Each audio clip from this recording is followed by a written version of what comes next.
kita berbual biasa je Puan Fauzia. Okey, normal lah, normal. Kalau macam awal tadi lah. okey, cantik. Saya panggil Fauzia je okey lah. Boleh. Panggil saya Ed pun okey. Okey, boleh. No problem. Alright. Mula-mula sekali saya nak cakap, saya minta maaf saya tak dapat nak buat banyak kajian terhadap Puan Fauzia. Apa yang membuat saya untuk kontak Puan Fauzia ni adalah kerana perbualan saya dengan Hadiat Akasha. Ada beberapa perkara yang menimbul minat saya lah bila bual dengan dia. Perbualan saya dengan Hadiat Akasha tu membuka mata saya untuk berbual dengan lain-lain novelis lah. Sebab saya syak mesti ada beberapa isu dalam dunia penulisan ni, especially dalam publishing rights. Tapi sebelum pada tu saya juga nak bual dengan Puan Fauzia sebab Puan adalah seorang novelis. Saya pernah cuba beberapa kali nak siapkan buku, tapi susah betul nak siapkan buku. Saya tulis lirik banyak lah, dan lirik ni cepat. Saya buat dalam masa sejam 2 jam dah cukup. Lepas tu saya dah lupa kan. Jadi dia macam sprinting. Bila buat novel ni dia macam marathon. Dia susah betul nak kena stay fokus dalam dunia tu, dalam pemikiran menulis tu. Sebenarnya apa yang mendorong Puan Fauzia Ashari untuk menulis? Tiba-tiba terus je soalan saya. Yang mendorong untuk menulis saya menulis hampir 19 tahun yang lalu lah. Wow. Tahun 2000. Saya sebenarnya jenis orang yang tak suka nak buang masa tau. So bila saya ada komputer, bila saya tak suka ke sana ke sini tanpa tujuan, jadi saya pula jenis orang yang memang suka membaca novel, suka menonton. Jadi bila ada kawan saya cakap, bila dia tahu minat saya suka membaca, so dia kata mungkin saya boleh menulis. Jadi saya ni teringat balik apa yang cikgu saya pernah cakap dulu. Dia kata apa yang kita miliki, kalau kita tidak manfaatkan, barang tu tidak bernilai walaupun harganya ribuan ringgit. Jadi masa tu saya ada komputer, saya tak guna apa-apa pun, asyik main game je dulu-dulu lah. Lepas tu bila kawan saya kata saya boleh menulis, jadi saya kata saya nak manfaatkan komputer tu. Itu je sebenarnya. Tak adalah bila orang kata boleh menulis dan saya nak manfaatkan komputer tu. Jadi saya kata okay, aku try. Macam tu je? Situlah bermulanya. Wow. Sebelum tu memang menulis di diary ke, update status kat Facebook macam penuh? Tidak. Panjang-panjang ke? Tak. Saya sebenarnya novel pertama saya, Pergilah Sepi tu, itu adalah karya pertama saya dalam industri penulisan. Saya tak pandai tulis cerpen, saya tak pandai tulis sajak dan tak pernah buat pun. Tapi novel ni adalah jurnal yang pertama lah. Memang terus ke arah situ. Wow, macam tu. Jadi memang saya cuma lagi satu saya teringatkan Datuk Failah Kamsah.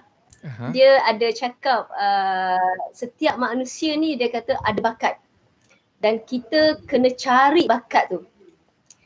Jadi bila saya gabungkan semualah tentang apa yang Datuk Haji Failah Kamsah cakap, apa yang guru saya cakap yang tentang nilai, ada lagi seorang guru saya dia cakap lah, dia kata untuk kita menjadi orang yang berjaya, dia bagi contoh diri dia sebagai seorang guru lah. Dia kata saya seorang guru, saya ajar awak menjadi seorang yang berjaya, berkerjaya. Saya sebenarnya belum lagi berjaya. Tapi kalau awak orang yang berjaya, telah mendidik orang lain hingga orang itu berjaya, barulah saya sebagai guru berjaya. Jadi saya ambil konsep tu. Jadi bila saya gabungkan semua tu, begitulah hasilnya novel saya. Di situlah bila saya menulis, untuk apa saya menulis, kepada siapa saya menulis, saya kena ingat balik apa yang guru saya cakap lah. Setelah apa kata kita punya kita cakap tujuan penulisan kita berasaskan kepada apa yang guru-guru saya cakap. Wow.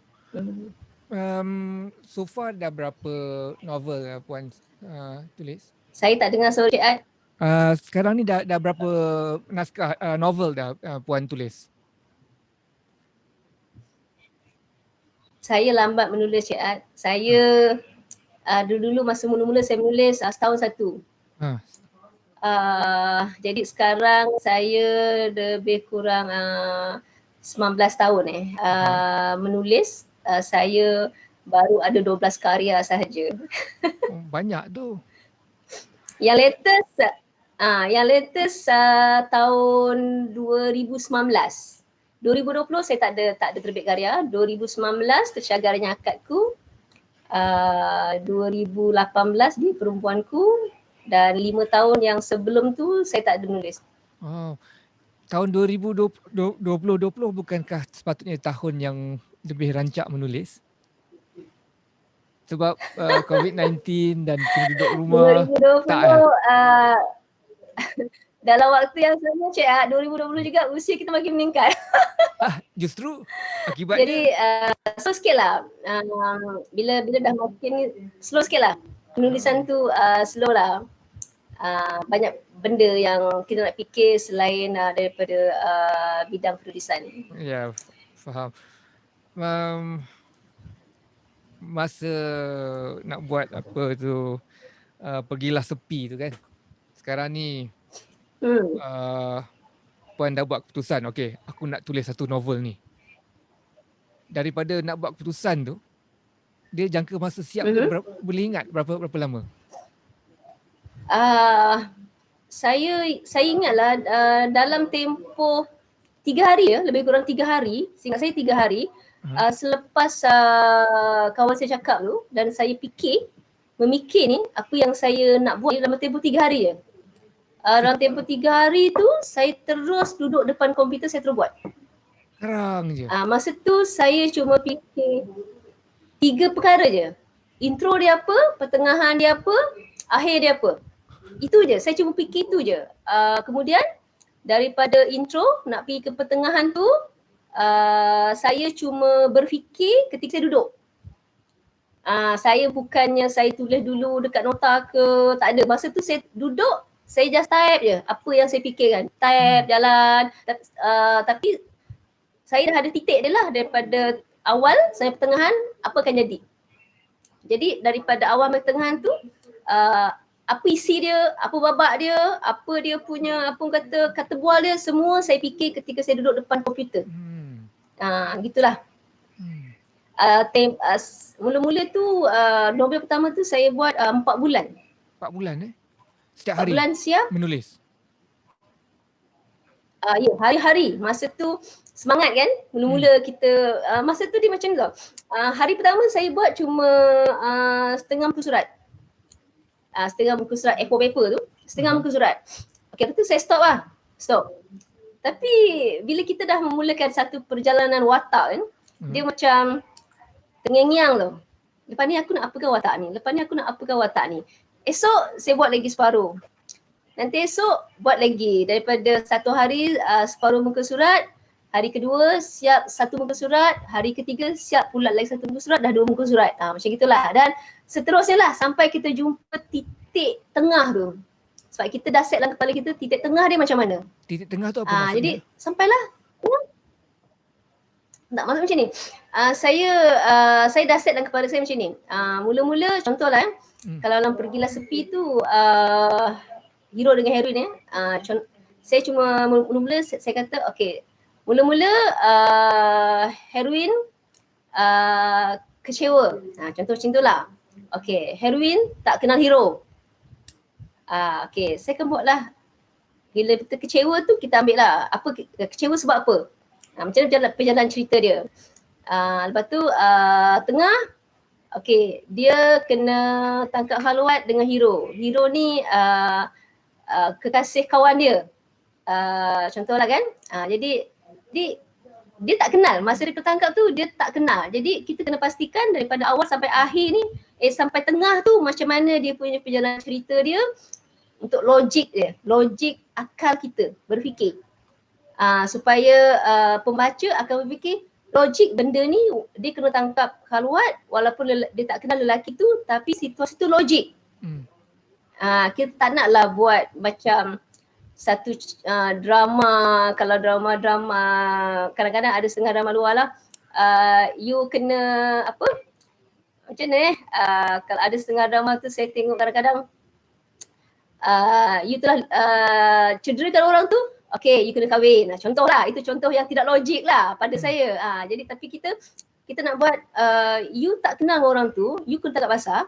Dia macam okay, kita harus logikkan benda tu untuk pemikiran akal kita. Hilang. Macam itu. Ya. Dan seterusnya lah. Yang tadi titik tengah tu adalah apa? Apa maksud Puan titik tengah?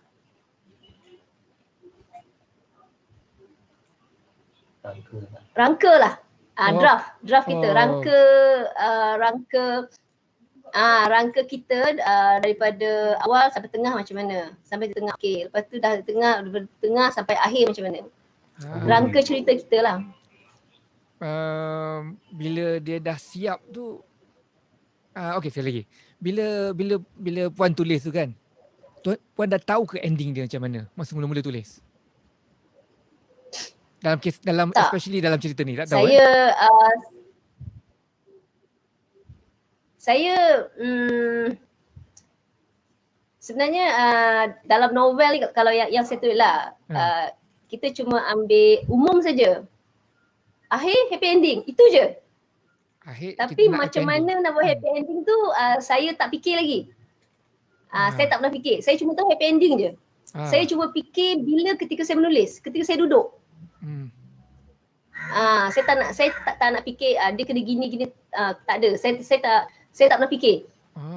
Saya cuma tahu semua karya-karya Puan macam tu ya. Okey. Saya buat macam cuma bila kita dah lama menulis kan, bila dah usia makin meningkat, untuk sekarang lah, kalau tahun 2018, 2019 saya menulis tu saya ada buat nota jugalah. Sebab kita bukannya 20 tahun lalu kan. Jadi saya kena buat nota juga. Kita punya kreativiti makin kurang ataupun energi kita makin kurang? Bukan kreativiti kurang. Tapi kadang-kadang kita pun lupa. Kadang nama watak tambahan yang jenis sesekali muncul tu. Itu sesekali muncul tu lupa. Tapi kalau dulu tu walaupun dia muncul sekali je, kita boleh ingat. Oh, awal tu nama orang gaji dia apa. Contohlah buat watak tambahan dia sikit kan.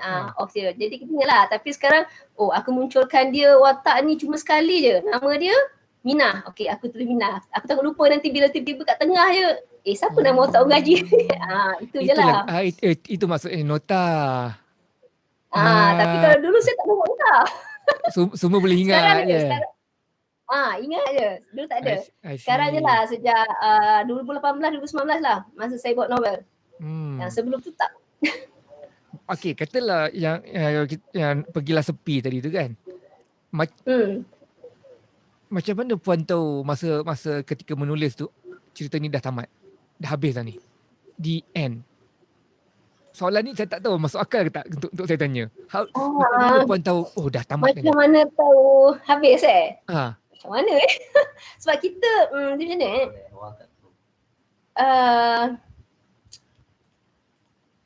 saya rasa benda ni dia terpulang kepada pemikiran seseorang penulis tu jugalah. Macam mana dia macam ni.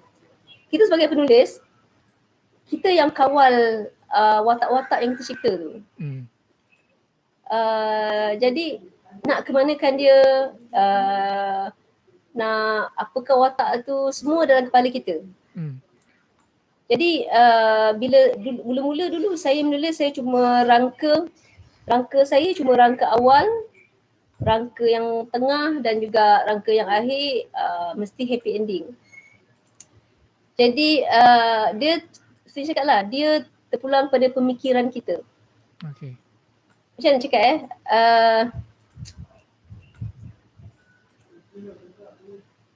hanya kita je lah yang tahu macam mana kita benda tu akan tamat, sebab dia cuma pada pemikiran kita. Ada setengah orang kita memang rasa maybe, dia tamat. Dia maybe tak tahu macam mana nak tamatkan. Lagi satu saya rasa macam ni, kalau kita nak memulakan satu penulisan, untuk kita senang untuk kembangkan dia, awal-awal cerita tu you kena banyak bagi clue dia.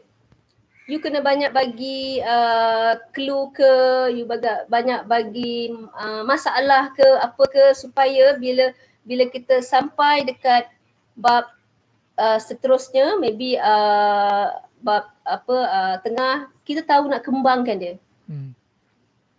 Kita tahu nak kembangkan dia. Bila kita tahu nak kembangkan dia, mana cerita tu akan berkembang. Kalau 10 bab yang awal tu, dia macam tak ada clue, tak ada apa-apa masalah, bila sampai tengah, kita akan stop. Sebab kita rasa cerita tu macam, apa lagi aku nak cerita dia macam akan meleret. Sebab awal-awal dia tak ada apa-apa, dia macam start kat situ je. Jadi bila nak sampai habis tu macam tak ada isu kita nak timbulkan. Sebab awal tu kita tak bagi clue apa isu yang perlu ada. Kita tak set up dia. Biasa saya sebut gitulah.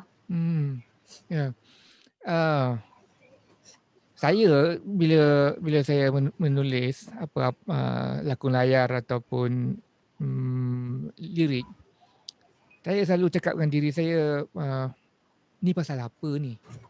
Saya mesti ada kebolehan untuk cakap ni pasal apa. Kalau saya tak ada kebolehan nak cakap ni pasal apa, saya tahu benda tu tidak akan sedap ataupun tak akan jadi atau tak ke mana.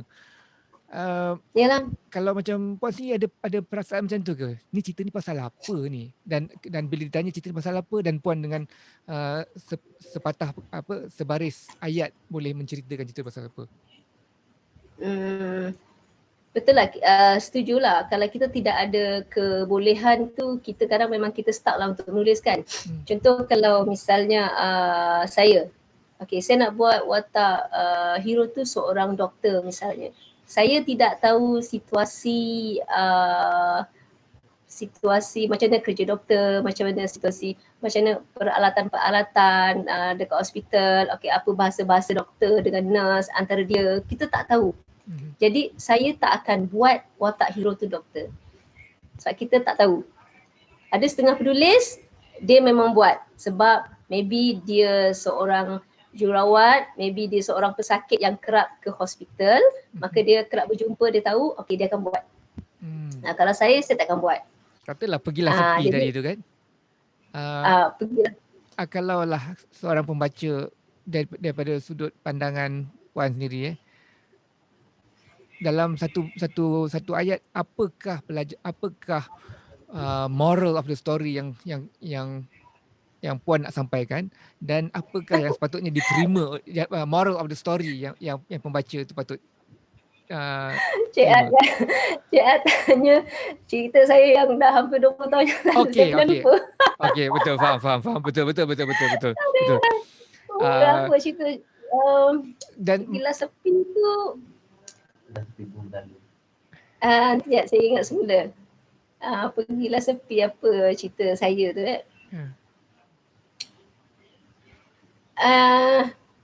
dia pasal moral dia keluarga lah. Sebab saya dalam cerita saya mesti selitkan keluarga, keakraban keluarga. itu saya punya ni lah, dia punya apa kata, saya tak suka kalau kita buat kisah cinta just kisah cinta je tapi tidak ada sesuatu untuk macam ni, untuk memberi satu pengajaran kepada pembaca. Betul. Saya ada buat satu lakon layar, tajuk dia Syair Si Pari-Pari ya. So daripada permulaan saya punya buat cerita tu, saya dah tahu dah apa yang saya nak cakapkan adalah apa jadi pun hidup mesti diteruskan. Jadi saya pun tak tahu bagaimana penghujung cerita saya. Tapi saya bila duduk tu saya nak menggerakkan cerita tu, bagaimana kesudahannya dia memberi moral of the story bahawa apa jadi dengan kau, hidup ni mesti diteruskan. Jadi setiap perkara yang saya lakukan berdasarkan kepada satu tagline ataupun satu falsafah yang macam tu, hidup mesti diteruskan. Saya ada buat satu lagi lakon layar, apa tajuk dia, jiwa kacau. Dia pasal seorang penagih dadah dan 6 kali masuk pusat serenti. Dia berdasarkan kisah benar. Berdasarkan kisah benar dan kesudahan cerita tu dia punya protagonis tu mati disebabkan withdrawal. Bila dia berhenti isap dadah, dia mati. Badan dia perlukan dadah tu. Jadi bila saya tulis cerita tu, sebab badan dia dah perlukan dadah tu. Jadi bila ni Mawi yang minta saya tulis cerita ni, berdasarkan kisah benar orang-orang yang dia kenali. Jadi bila saya tulis cerita tu, saya nak cakap macam mana saya nak buat cerita ni, sudahnya dia mati, apa yang orang boleh belajar? Dia sepanjang hayat dia penagih dadah je. Jadi bila saya tulis cerita tu, saya mesti dia mati dan apa yang kita boleh belajar. So moral of the story tu pada saya adalah walaupun dalam kolam najis macam mana pun kita berenang, kita kena berenang sampai ke tepian. Jadi cerita saya tu berdasarkan pada baris perkataan tu, walau dalam kolam najis macam mana pun kita berenang, kita mesti sampai ke tepian. So walaupun dalam penulisan lirik pun saya ada kepala otak yang macam ni ya. Make sense ke pada puan apa yang saya cakapkan ni?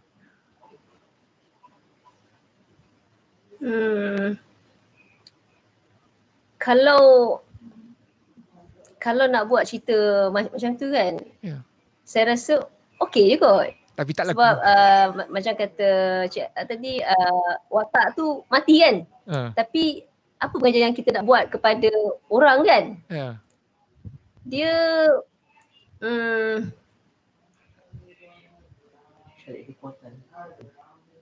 dia kena ada kekuatan daripada ayat-ayat kita lah mungkin. Kekuatan daripada ayat kita, maybe kita selitkan agama, maybe kita selitkan sebab dia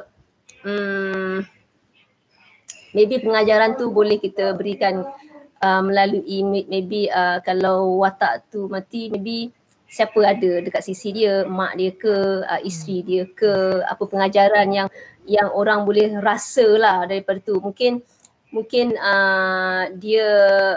kita boleh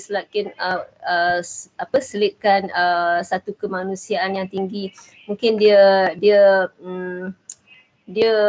sanggup matilah maybe daripada dia meneruskan ambil dadah tu, sebab ambil dadah tu menyebabkan keluarga dia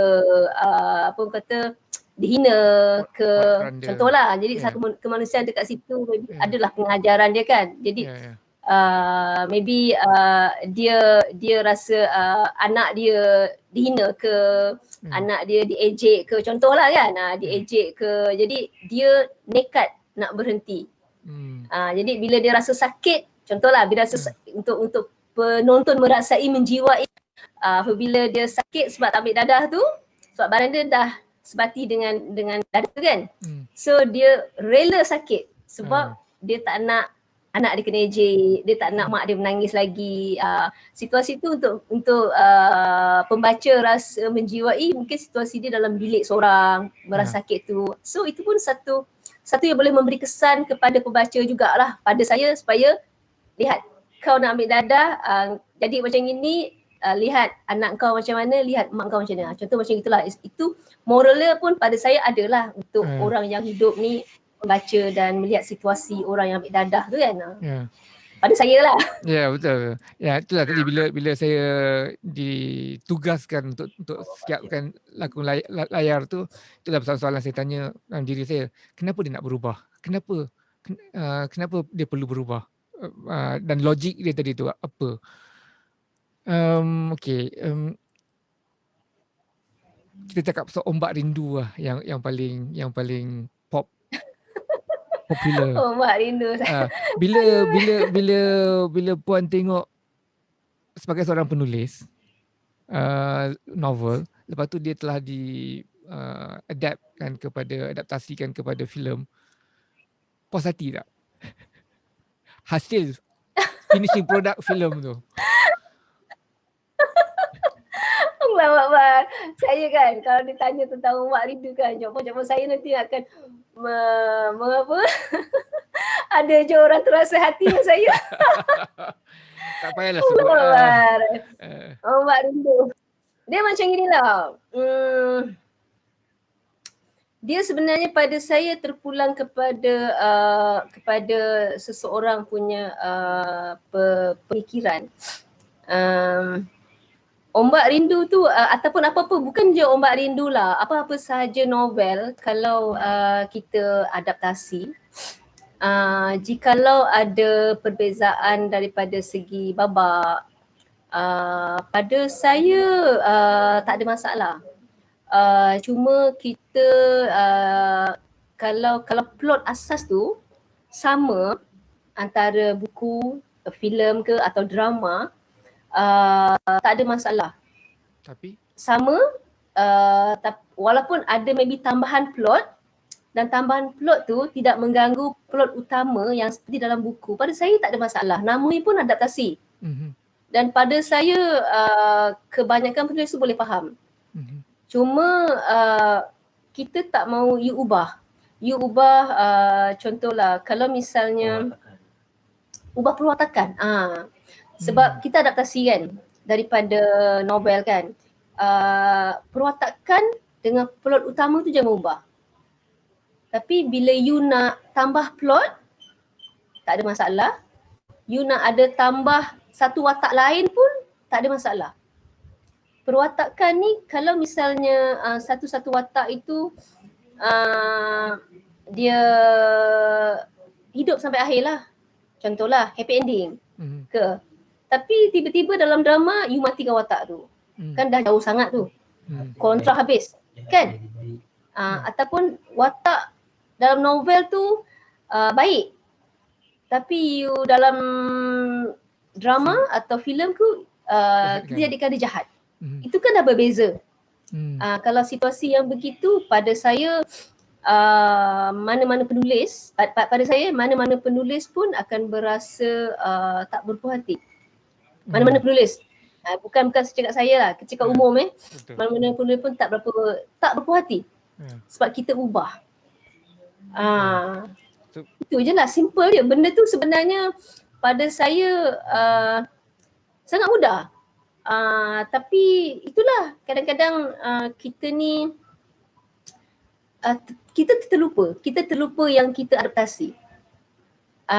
Jadi kita nak seolah-olah kita bagaikan nak memunya itu karya kita. Tak boleh. Kalau itu karya kita, maknanya jangan adaptasi. Buat je lah. Betul tak? Logik tak saya cakap?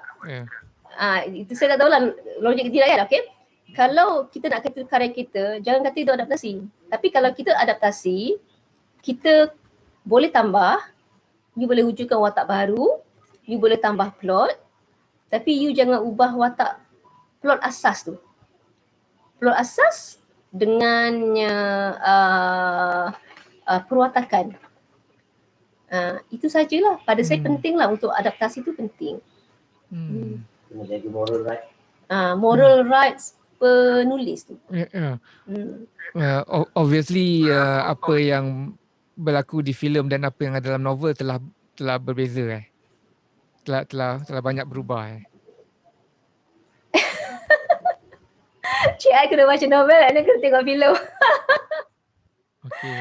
Adalah persamaan dia juga sikit, adalah perubahan dia sikit, tapi dia macam inilah. Kalau kita baca novel, kemudian kita tengok filem, majoritinya memang tak sukalah. Sebab memang adalah dia punya perbezaan dia. Dia punya perbezaan dia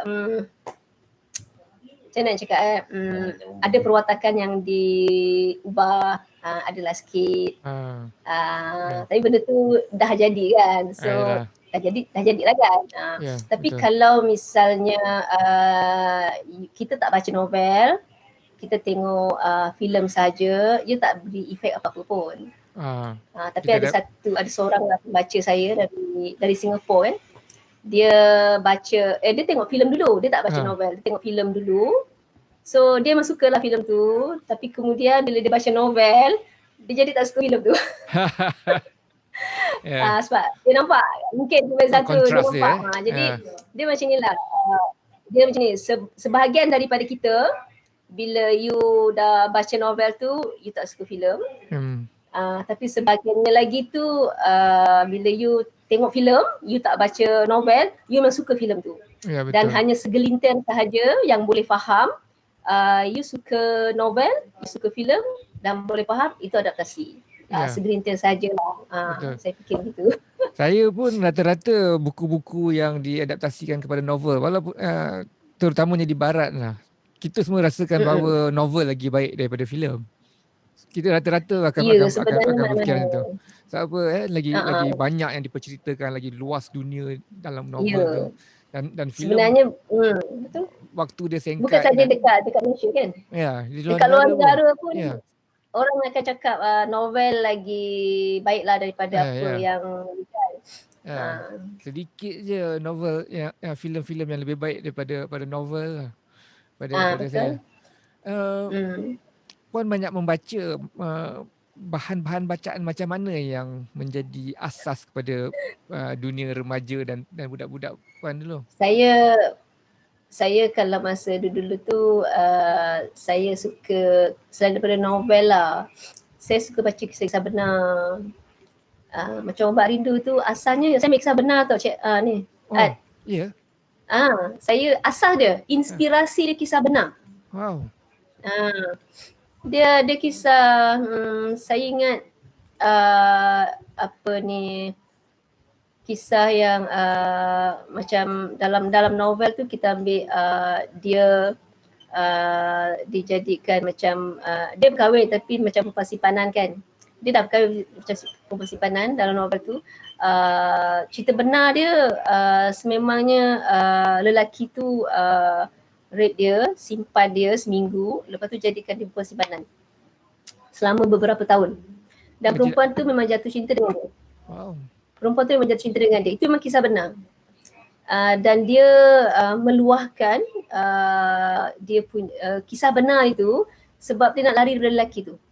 Sebab itu saya tahulah sebab dia meluahkan tu, sebab dia nak lari dari lelaki tu. Sebab dia tak nak jadi perempuan simpanan lagi. Sebab perempuan tu Islam tau, lelaki tu bangsa lain. Lelaki tu memang orang kaya lah. Oh, ini terjadi di negara kita Kuala Lumpur gitu. Orang kaya di Kuala Lumpur. Sebab dia cerita tu dia duduk dekat KL lah. Lelaki tu memang kaya. Dia kekal menjadi perempuan simpanan.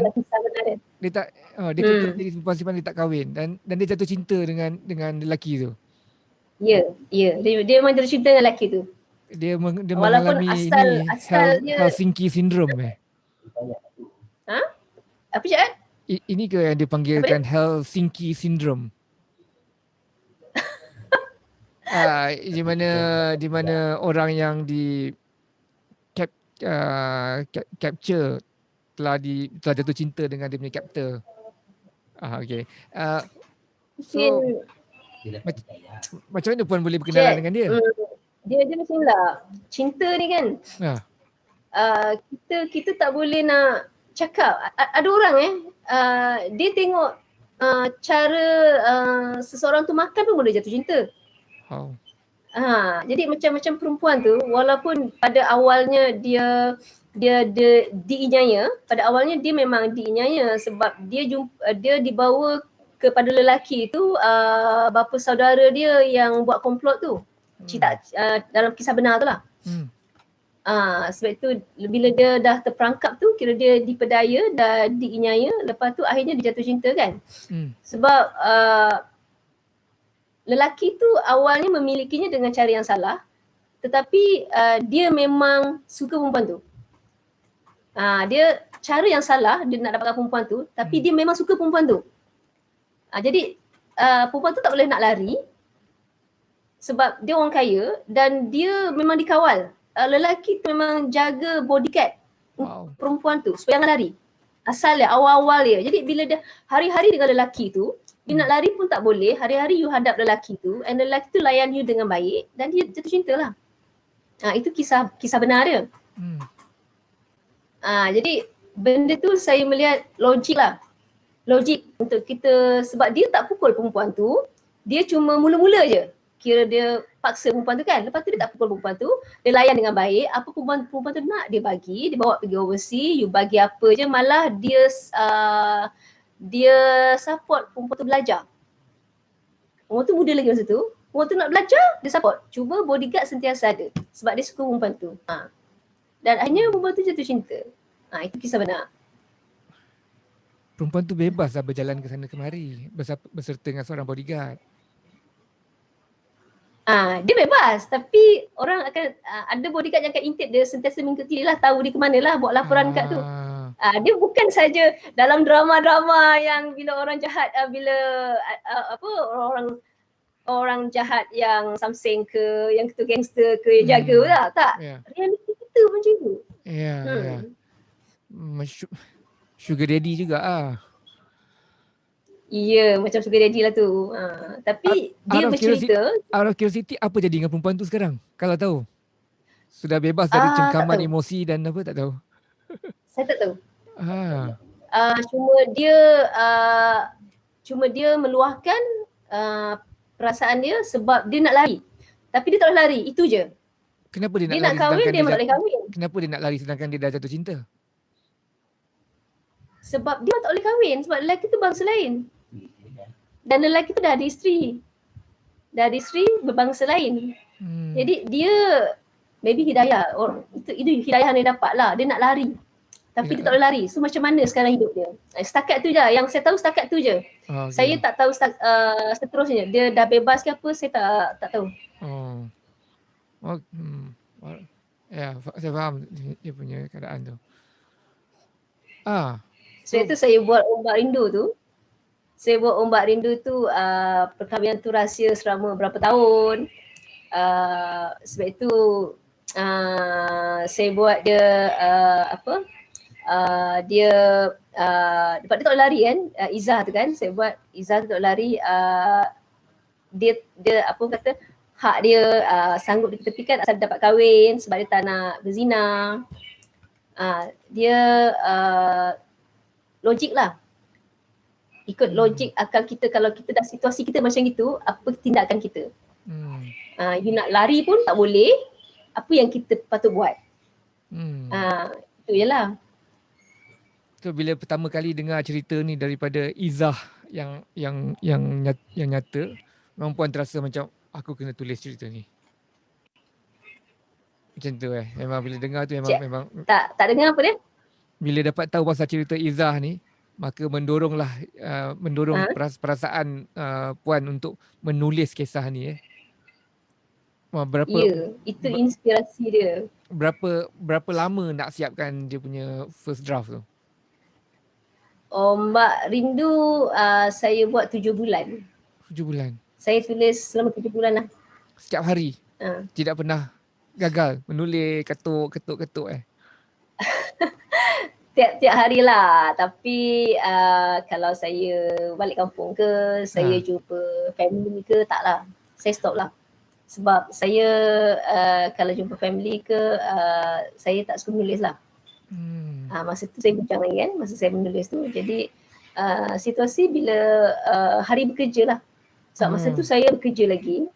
Jadi saya balik kerja tu, saya akan start lah menulis. Saya malam sampai tengoklah besok nak kerja. Jadi paling lewat pun 12 malam. Kecuali kalau hari Sabtu, hari Ahad cuti kan. Hari Sabtu tu saya pulun lah kadang sampai 2 pagi, 3 pagi. Tengok mood lah, tengok mood idea tu datang. Kadang-kadang ada masa pun pernah juga kadang kita rasa macam lepas ni aku nak ke mana kan ni watak ni, aku nak buat apa macam kita blank kan, kita tak tahu nak buat apa kan. Saya tutup je lah komputer, relax je lah. Saya baca lah, saya baca majalah ke, saya tonton TV ke, saya tak ada fikir lah, saya tak nak fikir-fikir. Saya takkan fikir pun, saya nak apakan lagi. Saya je tonton TV, relax, baca majalah, tu je yang saya buat. Atau jalan-jalan dah. Bila saya rasa dah rehat sehari 2 ke, saya duduk balik, baru saya fikir. Sebab masa tu saya rasa macam dah free sikit lah sebab kita dah tengok TV, kita dah tengok movie, kita dah baca majalah. Masa tu saya duduk balik, tulis lah, sambung.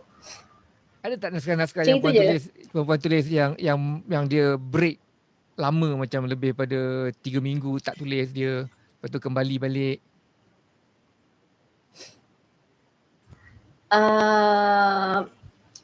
Ada. Saya ada satu novel yang saya lama.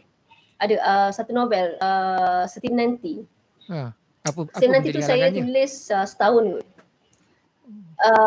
Sebab Setia Menanti tu dia memainkan emosi kan, and then dia ada 4 watak. Jadi memanglah ada hero heroin 2 watak je, tapi 2 watak tambahan tu yang ada efek dalam kehidupan watak hero dengan heroin tu sama penting daripada segi emosi. Jadi bila sama penting daripada segi emosi tu, jadi kita nak sesuaikan dengan logiknya dia punya emosi dengan plot kita tu, jadi dia memakan masa juga untuk saya lah. Siap lah, saya rasa setahun saya siap lah, itu paling lama kot. Yang orang kata disebabkan saya rasa aku nak kemanakan lagi dia punya watak ni, aku nak buat apa, plot dia macam mana, saya kena fikir tu kan, save nantilah. Kalau senang tak nak pilih nama watak? Memilih nama watak? Macam mana? Senang tak nak pilih nama watak? Okey, saya sebelum saya menulis, saya memang akan cari dulu nama watak. Cari nama dengan makna dia sekali lah. Saya akan pastikan nama-nama watak tu adalah makna-makna yang baik asas tu. And then sebelum menulis tu, perkara pertama kita kena set dulu perwatakan. Dan biasanya saya akan sesuaikan perwatakan dan nama.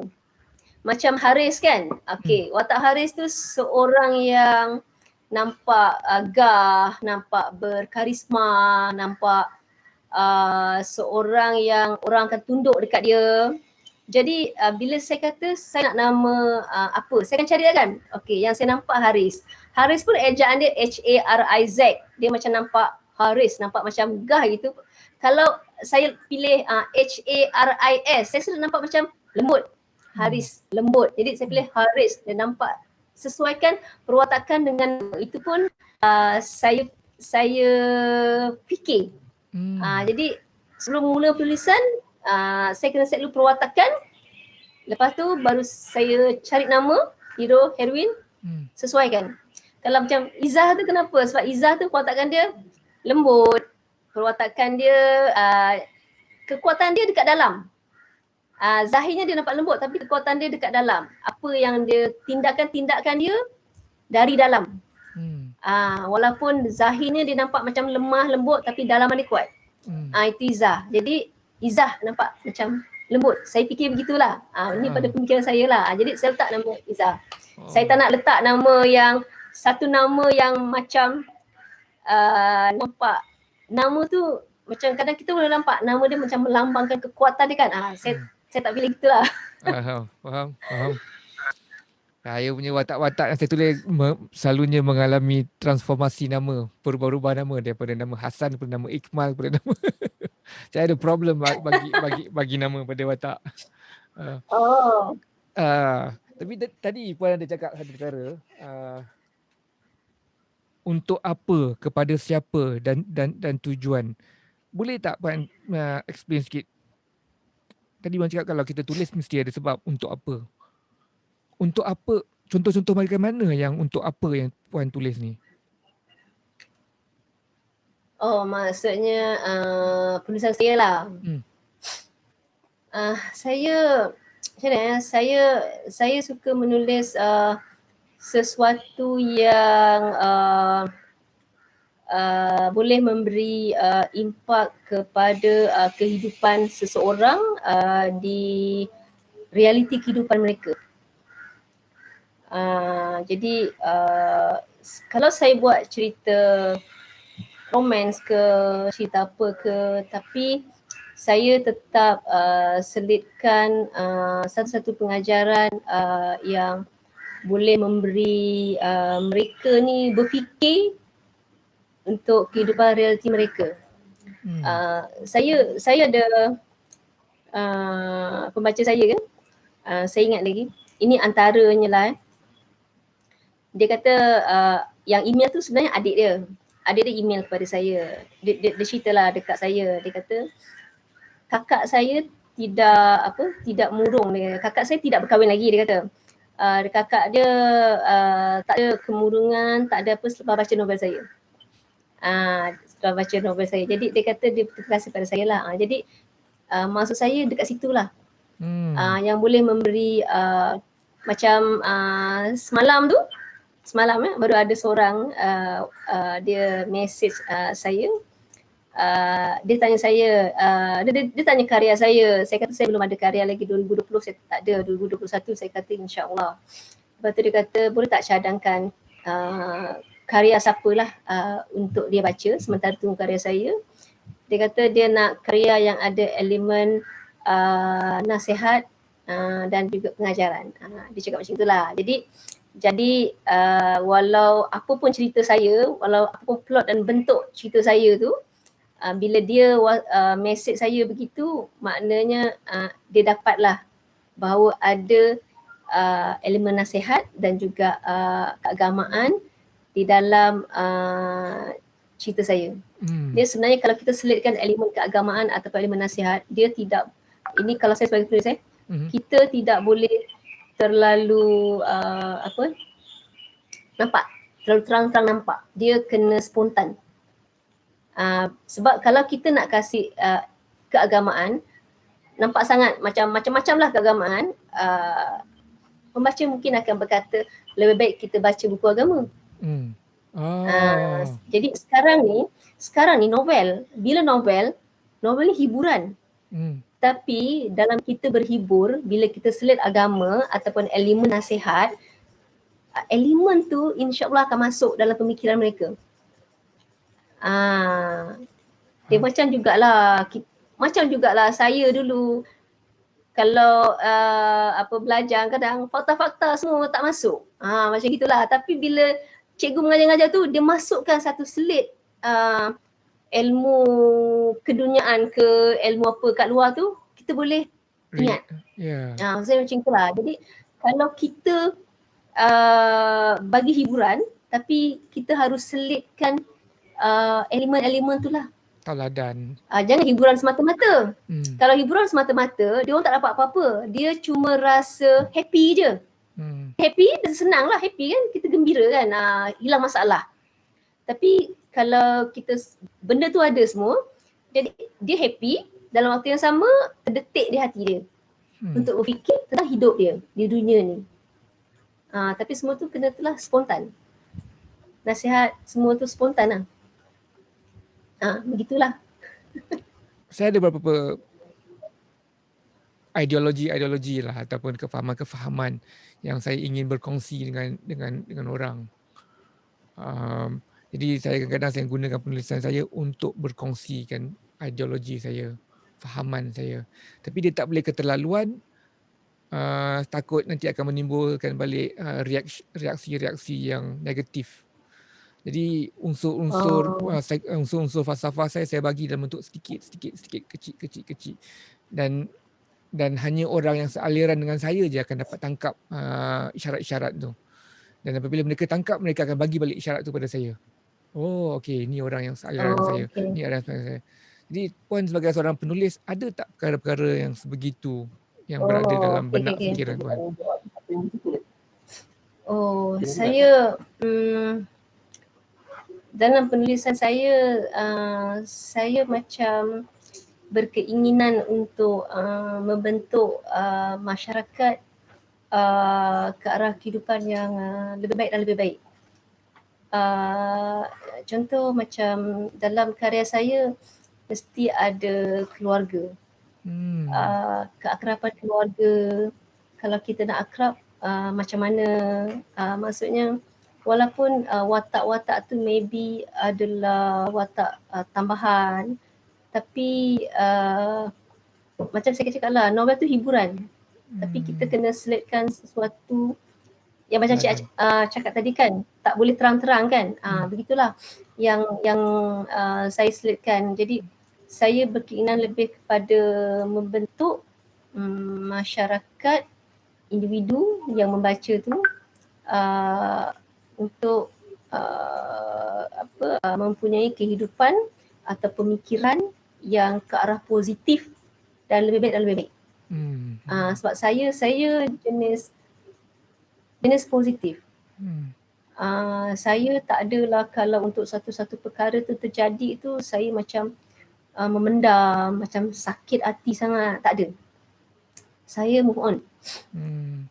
Tema kekeluargaan adalah satu tema yang penting dalam penulisan Puan, dalam fikiran Puan pun. Saya keluarga, nasihat, keagamaan tu saya selit sikit.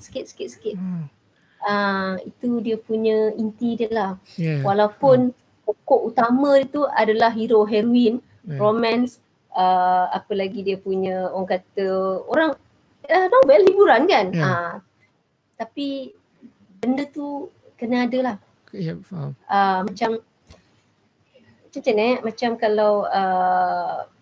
Macam kalau dalam novel watak Datuk Sufia tu kan, dalam Ombak Rindu watak Datuk Sufia tu kita nampak macam, kalau dalam filem kita nampak itulah watak dia yang mementingkan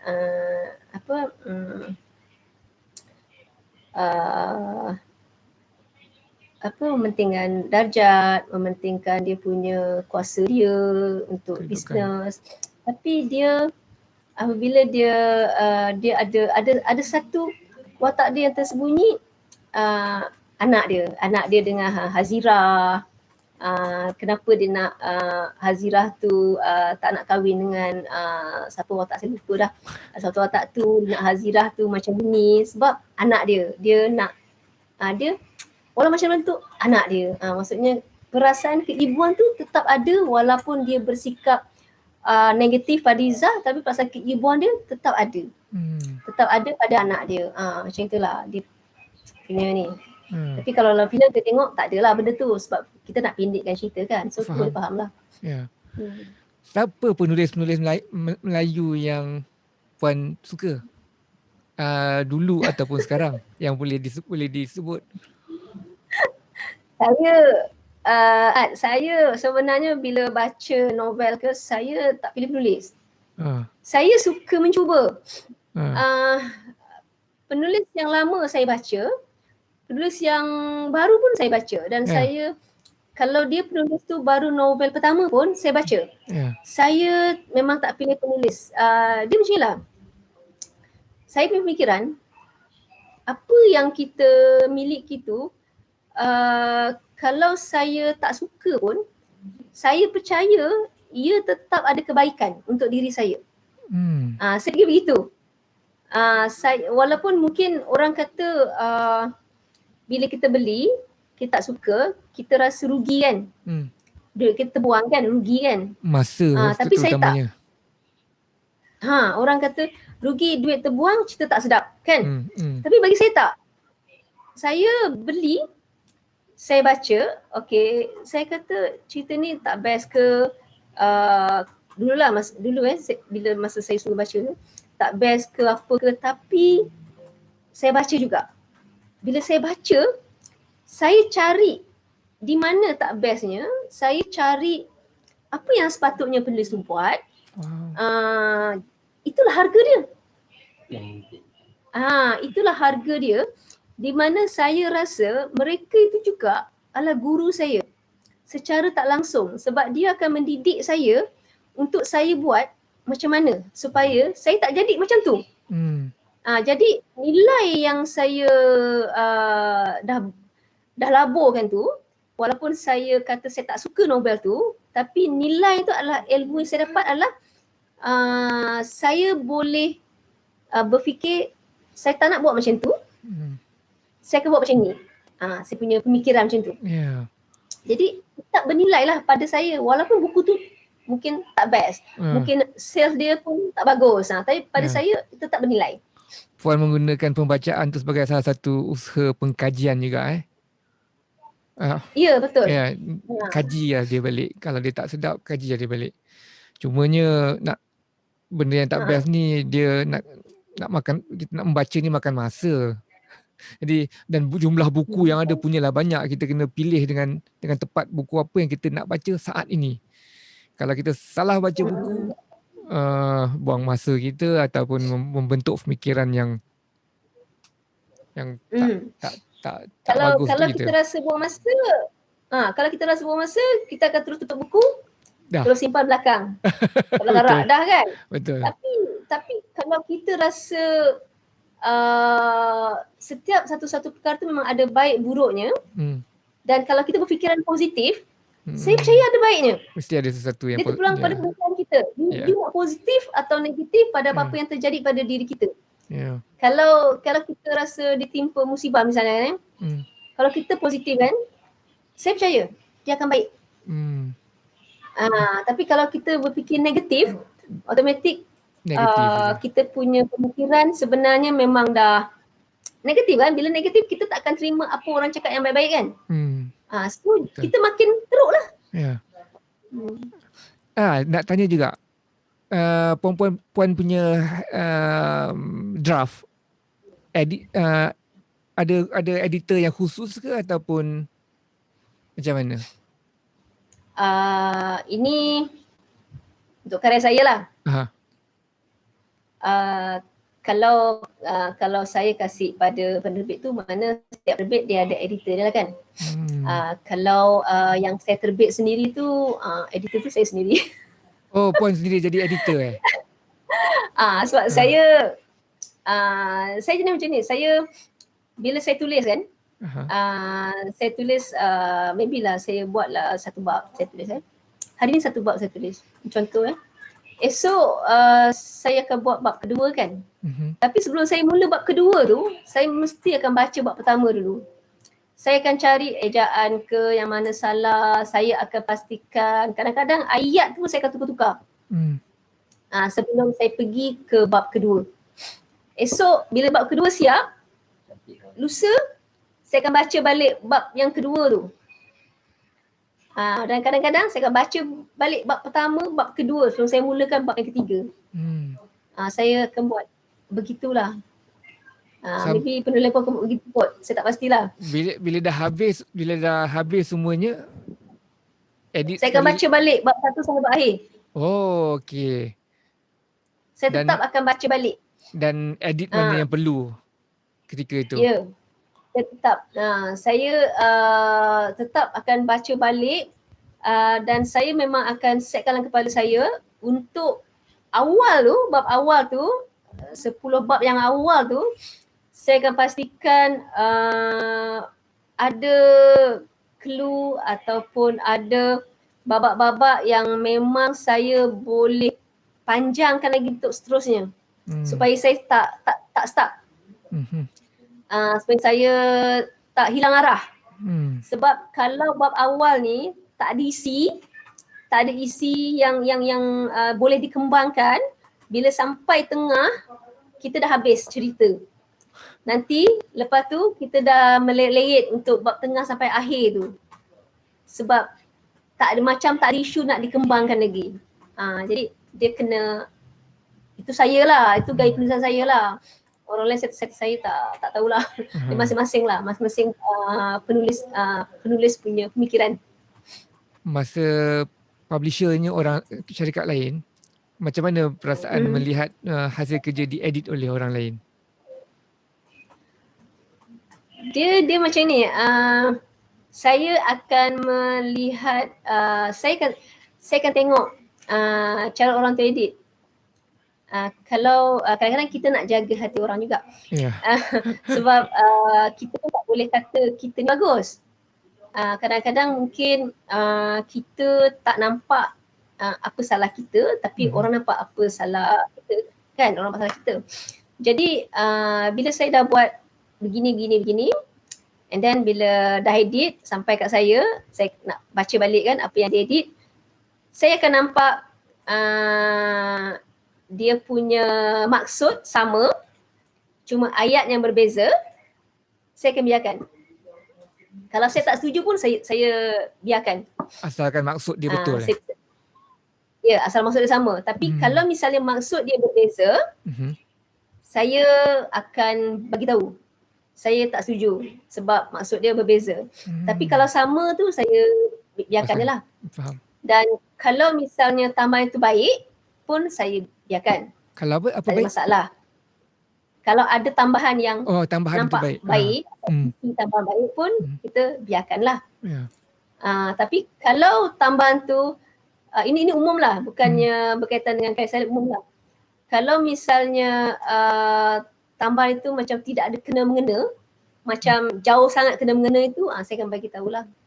Itu contohlah. Okey. Tanya memang benda-benda macam ni kalau berbual memang panjang tak habis kan Puan mencerita pasal penulisan dan sebagainya. Saya macam daripada phone call kita tadi tu saya telah menyatakan yang dalam music industry ni antara perkara yang menjadi perjuangan saya adalah hak publishing, hak cipta, hak publishing dan badan-badan pelesenan. Kerana kita sebagai pencipta, penulis ni, hak ekonomi kita mesti dijagalah. Hak ekonomi kita. Kita punya hasil karya bukan hanya kerana minat, bukan hanya kerana kita ada benda nak bercerita, tetapi juga hasil karya kita lambat launnya akan menjadi sebab kita ingin menyara diri dan keluarga. Jadi oleh itu hak ekonomi kita mesti dipelihara. Dan saya sedar dalam industri muzik ni, dan saya juga nampak lah dalam industri penulisan novel, buku ni kan. Saya rasa orang kita jauh kefahaman dia mengenai publishing rights ni. Dia apabila para penulis kita gagal memahami ataupun sedar permulaan kepentingan publishing right ni, nanti mereka akan kecewa sebagai pencipta kerana at best pun mereka ni menang sorak tapi kampung tergadai. Jadi oleh sebab itulah saya antara perkara yang saya nak bual dengan Puan adalah mengenai publishing rights lah. Saya baca sikit-sikit lah. Saya tak sempat buat research yang lebih mendalam. Jadi pendekatan saya terus tanya Puan lagi senang. Dan saya dapat tahu sikit sebanyak Puan ada isu ombak rindu publishing right berkenaan dengan isu pembayaran lah. Kalau sensitif bagi tahu saya je. Kalau apa yang Puan rasa Puan boleh buat, kalau boleh kongsi, saya harap Puan dapat kongsi lah. Kabarnya Puan hanya mendapat lebih kurang, saya tak pasti 4,000 ke macam tu daripada hasil adaptasi kepada kelakon layar. Adakah tepat kata-kata saya? Okey, macam ni. Kita cakap umum lah. Kita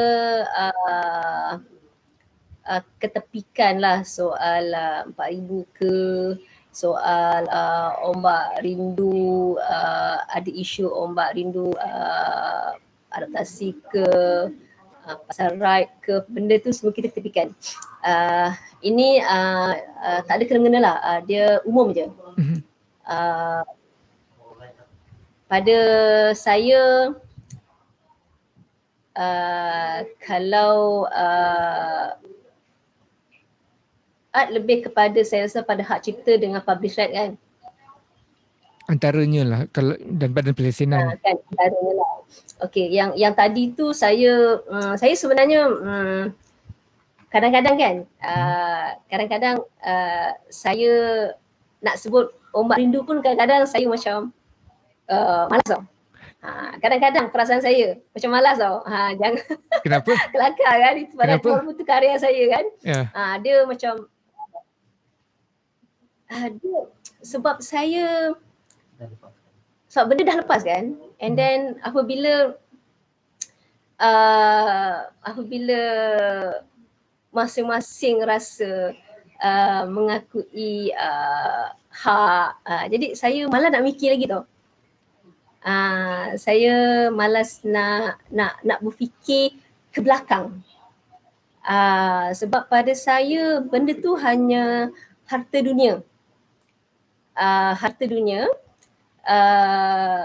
Jadi kalau benda tu adalah menjadi satu kekecohan yang sangat tinggi kan, jadi perebutan tinggi, jadi saya sampai tahap tu okay, stop. Maksudnya stop, kita tak perlu pandang ke belakang, kita pandang ke depan. Bila dah stop tu maknanya memang itu hak kita, karya kita, tapi stop. Kita pandang ke depan, kita jangan toleh ke belakang, tapi kita jadikan yang kisah belakang tu sebagai satu pengajaran untuk kisah di depan. Itu saya punya pemikiran lah. Kalau tak saya memang kadang-kadang kan nak sebut kata ombak rindu tu pun saya tak kadang-kadang lah saya tak nak sebut pun saya tak perlu. Faham. Dia sebab saya stop. Dia stop ke depan. Ya. Jadi saya nak toleh ke belakang sekali-sekala agar perkara ni tidak berulang lagi. Itu yang mustahak. Okay. Kalau tidak berulang. Saya tengok sebenarnya daripada Akta Hak Cipta ni, kalau nak cakap pasal daripada zaman P. Ramlee lagi, saya rasa kita sampai hari ni kita belum address banyak perkara pasal Akta Hak Cipta ni. Saya berharap bila saya cakap pasal Akta Hak Cipta dengan Puan ni, saya harap kita toleh ke belakang tu tadi agar perkara-perkara macam ni tidak akan terjadi pada kita dan tak akan jadi pada orang macam kita. Macam saya fikir kan, Akta Hak Cipta sendiri, Section artikel 27 jelas nama dia Akta Hak Cipta. Dia memperkasakan dan mengutamakan para pencipta. Kalaulah dia nak memperkasakan para investor ataupun peniaga-peniaga yang laburkan duit atas kita punya idea ni, dia pasti nama dia Akta Investor, Akta Peniaga ataupun Akta Tukang Keluar Duit. Dan diorang tu dah ada undang-undang lain dah ada undang-undang SSM dan sebagainya. Tapi Akta Hak Cipta ni dia memang untuk memperkasakan Akta Hak Cipta.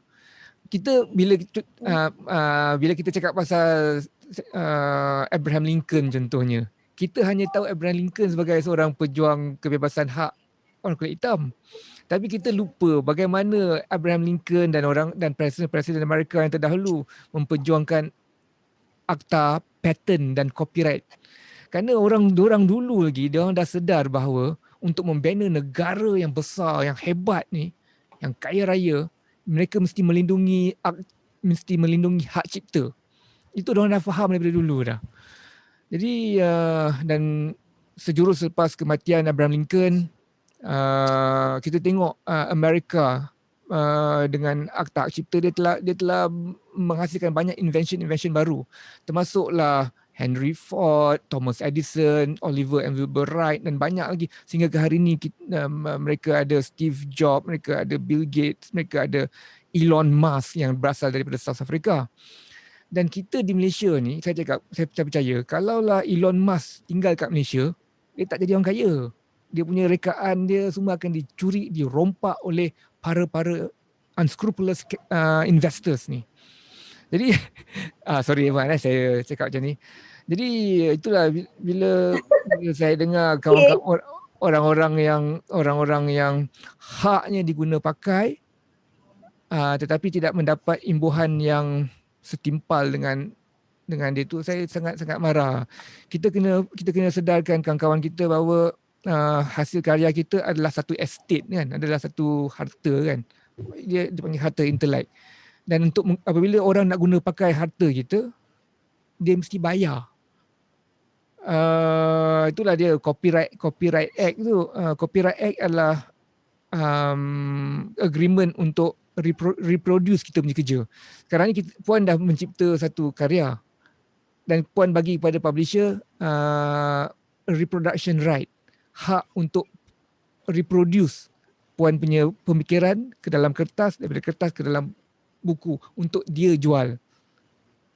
Itu hak dia untuk reproduce dalam bentuk novel dan jual. Tetapi apabila dia mentadbirkan Puan punya hak tu dan dia nak Puan punya idea tadi tu, dia mentadbir urus idea Puan dan dia nak bagi kepada satu syarikat penerbitan untuk produce Puan punya idea tu dalam bentuk filem pula, Puan mesti dibayar setimpalnya. Kerana penerbit filem tadi tu, dia pakai Puan punya idea menjadi harta Puan. Penerbit filem tu dia kena bayar caterer. Dia kena bayar tukang lampu, tukang cameraman. Kenapa kita punya idea yang diguna pakai tu dia tak mau bayar setimpalnya? Itu yang saya tak faham. Saya ada berbual dengan Hadi Akasha baru ni yang dia menyatakan yang publishing right tu publisher makan ambil sebelumnya. Sebab publisher kena bayar lampu, publisher kena bayar editor dan sebagainya. Sebenarnya saya rasakan memang itulah tugas dia, kena bayar. Dia kena bayar idea seorang pencipta juga. Dan kalau dia tak nak bayar, jangan gunalah benda lain. Kalau dia penerbit tak mau bayar idea kita, janganlah pakai, buatlah idea lain. Sorry Wan, saya macam ni. So macam mana pendapat Puan pasal publishing right ni, dan apakah publishing right tu daripada kanta mata Puan sendiri? Hak cipta ni pada saya siapa yang menulis tu itulah pemiliknya. Betul. Kalau saya menulis novel Dia Perempuanku, contoh itu novel ke-11 saya. Saya menulis Dia Perempuanku, hak ciptanya adalah saya. Pemiliknya adalah saya. Apabila saya hantar kepada penerbit, bila kita hantar kepada penerbit, penulis kena ada perjanjian dengan penerbit. So ketika itulah kita memberi lesen penerbitan kepada mereka, dan itulah dia punya right dia. Hak dia. Right dia tu, hak dia tu bermula dari kita juga, apa yang kita beri kepada dia. Betul. Dan perjanjian tu menandakan persetujuan bersama bahawa hak dia setakat mana. Tapi hak cipta tu milik kita. Jadi penerbit pula tidak boleh dengan sewenang-wenangnya memberitahu orang ramai bahawa karya itu hak cipta mereka. Sebab ia boleh memberi salah faham kepada masyarakat. Sebab mereka cuma ada lesen penerbitan. Okay. Tetapi dalam perjanjian, saya ada dengar seorang lawyer bercakap, perjanjian harus lengkap. Kalau perjanjian itu longgar, adalah lebih baik tidak perlu ada perjanjian. Jadi kalau longgar, penulis boleh memanipulasikan penerbit penerbit boleh memanipulasikan penulis. Hmm. Jadi kena longgar. Kena longgar pula, kena lengkap. Perjanjian kena lengkap. Okey, untuk kita toleh sesekali ke belakang untuk kita untuk kita ke depan dalam perjanjian tu adalah lebih baik dinyatakan hak cipta milik siapa, walaupun memang hak cipta tu kita punya. Secara automatik. Kita tahu kita punya sebab kita tak jual, kan? Kita tahu kita punya, tetapi nyatakan juga dalam agreement hak cipta milik siapa. Sebab mahkamah. Sebab bila ada perjanjian, dia mungkin akan ke mahkamah. Mungkin. Jadi kita bersiap sedia dulu. Pastikan ada hak cipta milik siapa. Dan kita nyatakan apa hak yang penerbit boleh buat. Hak yang terberikan kepada penerbit, itulah dia punya right. Jadi kalau kita kata dia boleh menerbitkannya atau boleh berikan kepada penerbit lain, penerbit filem, penerbit drama, okey, kita nyatakan, tapi kita tambah yang akan dipersetujui di perjanjian lain. Maknanya tetap akan ada perjanjian lain apabila ada adaptasi. Sebab kita nyatakan kita dah beri hak kepada penerbit buku yang mereka berhak untuk berikan pada pihak yang ketiga, tapi kena ada perjanjian lain. Hak cipta dah dinyatakan tadi kan dekat agreement tu, penulis punya. Jadi perjanjian tu harus antara penerbit drama dengan penulis. Betul. Itu sudut pemikiran saya tentang hak cipta milik siapa dan juga publish right tu siapa, apa dia, apa selayaknya mereka boleh. Kalau kita kata tapi satu, kalau misalnya kita jual, biasalah jual hak kita tu. Jual hak cipta, biasanya lamsam. Sebab jual hak cipta tu kita jual, maknanya kita tak dapat royalty lagi dah. Kita jual maybe penerbit nak beli hak cipta penulis A ni bernilai 100,000. Okey. Lepas tu penerbit ni dia nak buat filem ke, dia nak jual buku sampai berjuta-juta ke, penulis tak layak untuk minta apa-apa sebab dia dah jual hak cipta. Betul. Itu baru betul hak cipta milik penerbit. Walaupun penulisnya adalah penulis A. Betul. Selagi penulis dapat royalty, maknanya tidak ada penjualan hak cipta. Hak cipta milik penulis.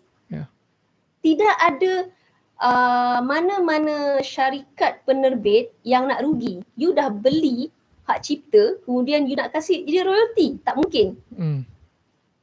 Betul tak saya cakap? Tak mungkin. Setuju. Mustahil mungkin.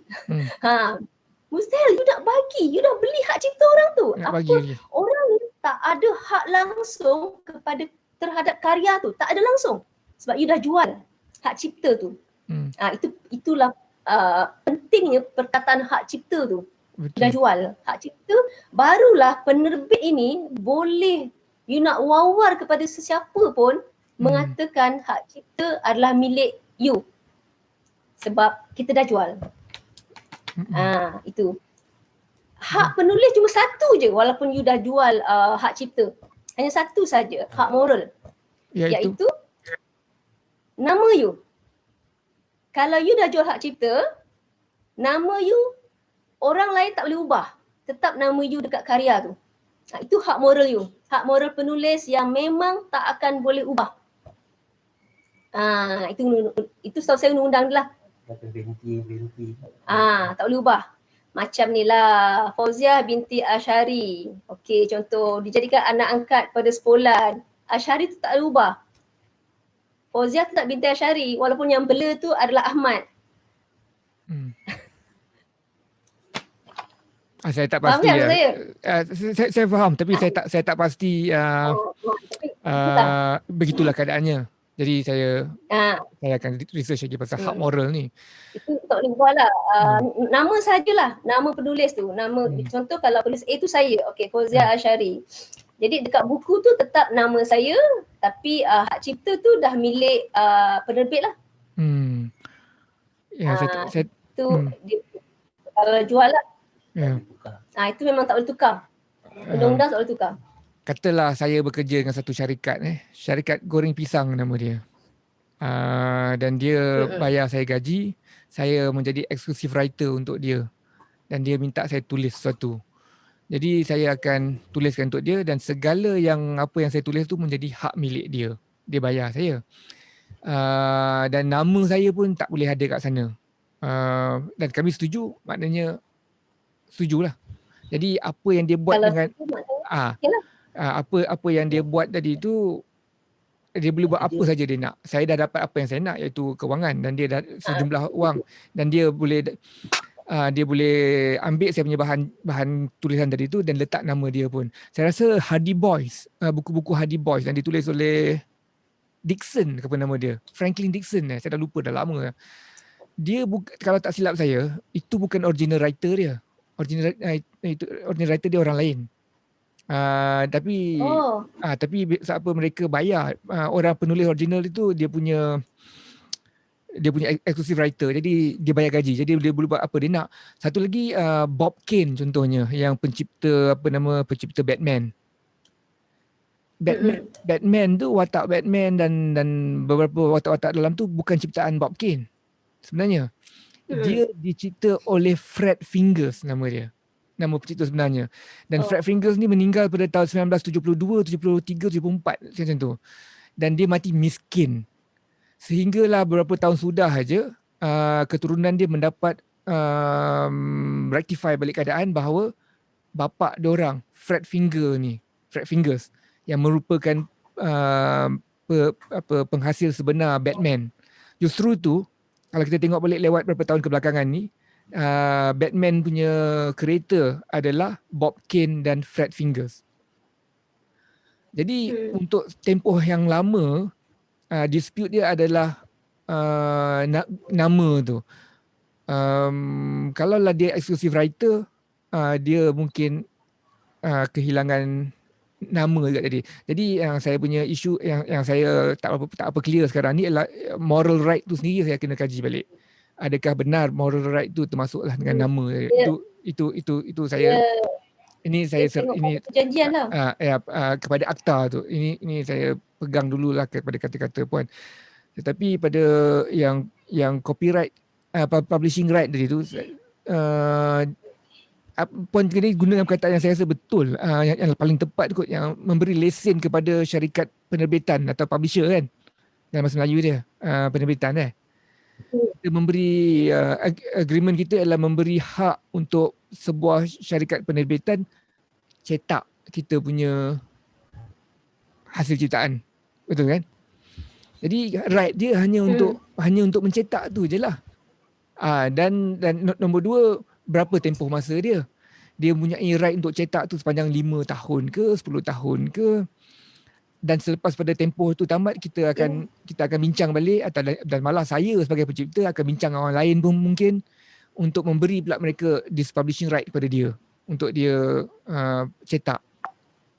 Dan mungkin dalam agreement tu juga, okey, sepanjang tempoh 5 tahun ni aku membenarkan kau cetak, di masa yang sama aku benarkan kau juga untuk administer, mentadbir urus hak aku, hak cipta aku, untuk engkau berurusan dengan syarikat-syarikat perfilman atau syarikat TV atau syarikat radio untuk menjadikan dia, adaptkan dia kepada filem ataupun TV program dan sebagainya. Dan aku akan uruskan untuk pihak engkau, dan aku akan bayar engkau sejumlah wang, percentage contohnya. Patutnya macam itulah kan kita punya agreement. Sepatutnya. Dan masalahnya kita ni, agreement kita compang-camping kot. Banyak benda tidak di-stated, longgar sangat tadi tu macam puan cakap. uh,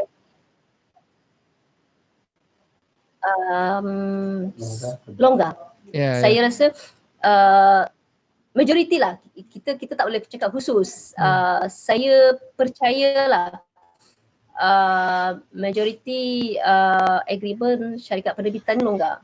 Biasanya kontrak akan dibagi kepada penulis oleh syarikat penerbitan sendiri dan biasanya penulis akan sign je, akan setuju je tanpa memeriksa dengan lebih mendalam. Penulis mungkin sign saja sebab ada sesetengahnya tu novel dah terbit. Novel dah cetak. Macam dalam mana? proses cetak. Dalam situasi mungkin sesetengahnya tu ketika agreement diperolehi, novel dah siap, dah sedang cetak ataupun dah siap cetak, dah siap semualah. Jadi macam rasa macam nak bagi pihak penulis lah, maybe rasa serba salah ataupun maybe dia teruja nak jadi nak bergelar penulis, teruja kan, orang dah nak kan. Jadi bila dia ni saya cakap umum lah, saya tak cakap mana-mana syarikat ataupun mana-mana individu penulis lah. Mungkin situasinya begitulah. Saya kalau macam saya, kalau penulis yang baru pertama kali tu biasanya saya kasih agreement dulu lah. Saya kasih agreement dulu untuk diorang mendalami, kalau diorang tak faham tanya saya ke. Tapi kalau yang kali kedua tu biasanya okey, serentak. Novel siap, agreement pun siap. Kadang-kadang novel dah masuk printing baru saya kasih agreement. Sebab dah biasa kan. Tapi kalau pertama kali tu saya kasih dulu agreement lah biasanya. Seingat saya semua saya kasih agreement dulu. Biar diorang faham. Sebab faham, diorang faham ke apa ke. Dan agreement saya pun macam yang itulah kan, kita tulis ke belakang sesekali untuk kita ke depan kan. Jadi saya tak rasa apa yang saya lalui itu adalah sesuatu yang merugikan. Sebab apa yang saya dapat, apa yang berlaku sebelumnya tu menyebabkan dalam agreement yang saya buat, kalau saya beri pada penulis kan, penulis yang under penulis saya kan, saya akan pastikan, saya akan tulis hak cipta tu milik siapa. Kalau misalnya nak adaptasi, saya just sebagai agent. Agreement saya akan buat semula untuk penerbitan, untuk terbit adaptasi lah. Yang agreement dia dengan saya adalah sebagai buku saja. Tapi bila adaptasi tu antara penerbit drama atau filem dengan penulis. Saya cuma orang tengah yang akan agreement tu, stamp duty bagai, lepas tu berapa yang kita minta untuk penulis tu, macam itulah. Berapa yang patut kita minta dengan ni lah. Dan saya akan pastikan belum drama, saya tak mahu penulis saya dapat duit sebab saya dengar benda tu pernah berlaku. Tapi pernah berlaku lah, saya dengar bila ada tu, saya dengar penulis tak dapat 1 sen pun daripada karyanya diadaptasi, tapi dia tak dapat duit melepaskan karya itu kepada penerbit, tak dapat duit tu. Salah tu. Jadi saya akan pastikan penulis yang terbitan saya yang diadaptasikan, saya akan pastikan penulis itu akan dapat duit bayaran adaptasi tu, tak kisahlah berapa kan, asalkan orang kata akad tu ada. Maksudnya kita bertuju untuk melepaskan kepada pihak yang ketiga tu. Sekurang-kurangnya sebelum syuting diorang dapat duit. Biasanya diorang dapat duit memang sebelum syuting. Sebelum syuting ni saya dah nak duit untuk penulis tu. Sebab kita tak maulah perkara berbangkit. Sebab benda ni sebenarnya banyak impak yang bagus kalau benda tu berlaku. Saya fikir begitulah. Sebab kita akan sama-sama promote drama tu. Dan kalau ada sikit-sikit salah faham, kita boleh bertolak ansur. Tapi kalau hak kita tu terus dihindarkan, bila ada sikit salah faham, kita akan marah.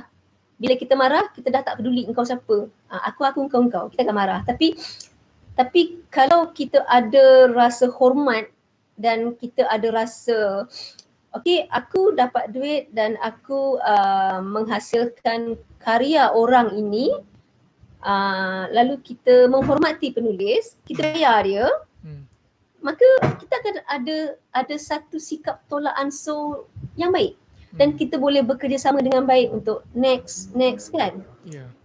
Jadi impak dia bagus. Jadi tak maulah kita dengar-dengar bila tak maulah ada ayat-ayat yang awak harapkan duit ke? Sebab itu hak kita kan. Jadi ayat-ayat tu yang agak cynical lah di pendengaran penulis.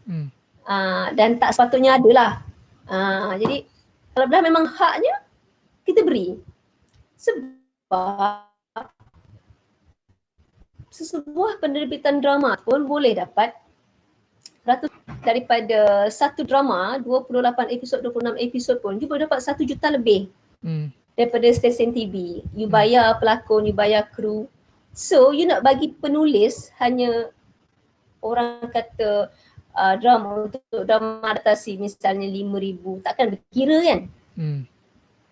You dah 1,000, 2,000, 300,000, takkan you nak bagi 5,000 misalnya untuk penulis yang membenarkan karya tu diadaptasi. Takkan itu pun nak berkira. Itu konsep, itu saya punya pemikiran lah kan. Jadi kita just hormat je lah. Betul. Kita bagi je lah akad dia. Ya sebenarnya free tu saya memang tak setuju sama sekali lah. Ya, tak memang. Bagi saya kalau kita bagi free kan, pada saya dia macam mana cakap zalim. Inaya. Dia mencuri, macam merompak, mentong sampahkan karya tu. Macam kita hanya fikir keuntungan kita sahaja tanpa memikirkan kerjasama yang terjalin antara penulis dan penerbit. Betul. Macam kita penerbit dengan penulis ni sebenarnya jalinan kerjasama atau usaha sama. Jadi dia kena ada timbal balik dia. Kita mana-mana pihak tidak boleh memikirkan hanya keuntungan aku saja. Dia kena fikir juga keuntungan penulis tersebut.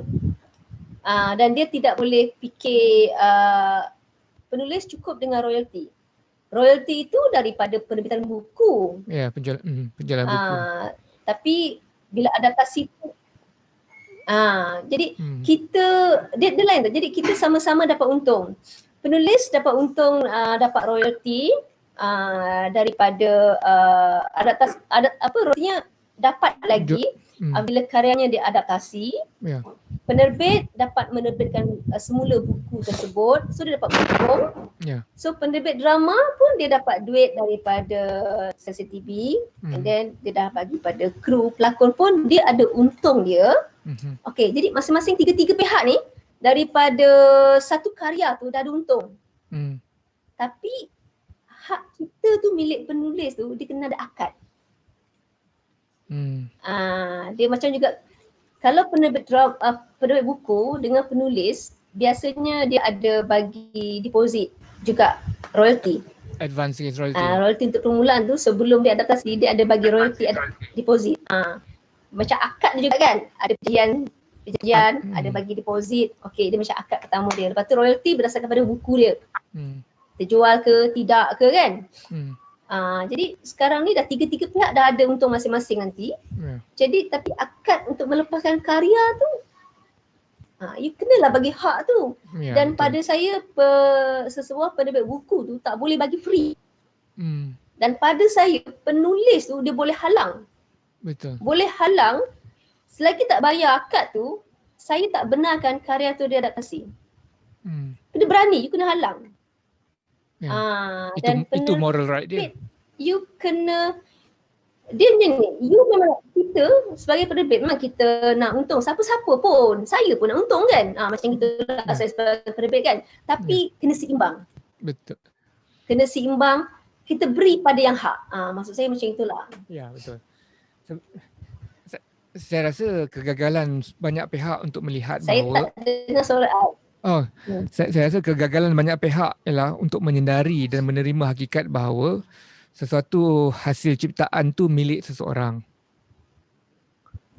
Sesuatu ciptaan tu milik seseorang. Dia harta intelek dan sama level dengan rumah. Sama level dengan kebendaan yang lain lah. Saya ada sebuah rumah. Kalau orang nak pakai rumah saya, dia kena bayarlah sewa. Dia kena, ataupun dia nak, dia boleh beli daripada saya. Okey. Saya ada sebuah idea. Idea saya telah menjadi sangat-sangat tangible sekarang ni.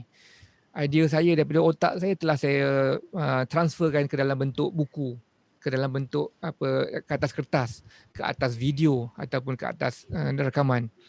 Ini idea saya. Siapa nak pakai, silalah. Tapi saya harapkan bayaran. Baik dari segi royalty ataupun flat rate ataupun apa sekalipun. Jadi inilah asasnya kita semua orang kena faham bahawa penciptaan asal tu satu penciptaan tu milik seseorang. Di barat mereka ada mengatakan, lebih kurang macam ni bunyi dia. Sains adalah ciptaan Tuhan. Kerana Tuhan telah setkan alam ni dalam menerusi the law of physics and biology. Tetapi art adalah ciptaan manusia. Contohnya Leonardo da Vinci, kalau dia tidak menghasilkan Mona Lisa, tidak akan ada lagi Mona Lisa. Sehinggalah Leonardo da Vinci wujud untuk menghasilkan Mona Lisa. Kalau orang lain lukis gambar perempuan itu, dia tak akan jadi macam Mona Lisa yang kita kenali itu. Justru itu hak cipta. Pencipta Mona Lisa adalah Leonardo da Vinci. Siapa nak tengok lukisan dia boleh masuk ke dalam museum, boleh masuk ke dalam satu kedai atau museum atau rumah dan bayar tiket. Dan kalau saya ni seorang pengusaha, tempat tu tempat saya, dan setiap kutipan yang saya dapat daripada orang ramai, saya kena bayar sejumlah wang royalty kepada pencipta itu. Dengan agreement 15% ke, 20% ke, 30% ke, apa-apalah agreement. Agreement itulah dalam bahasa Melayu berarti persetujuan, atau dalam bahasa Arab tadi adalah akad. Jadi orang semua kena faham bahawa akta hak cipta penciptaan tadi itu milik seseorang. Dan persetujuan kita dengan satu publisher adalah persetujuan untuk reproduce, mencetak dan untuk dia jual. Dan apa yang dia jual, saya akan dapat royalty.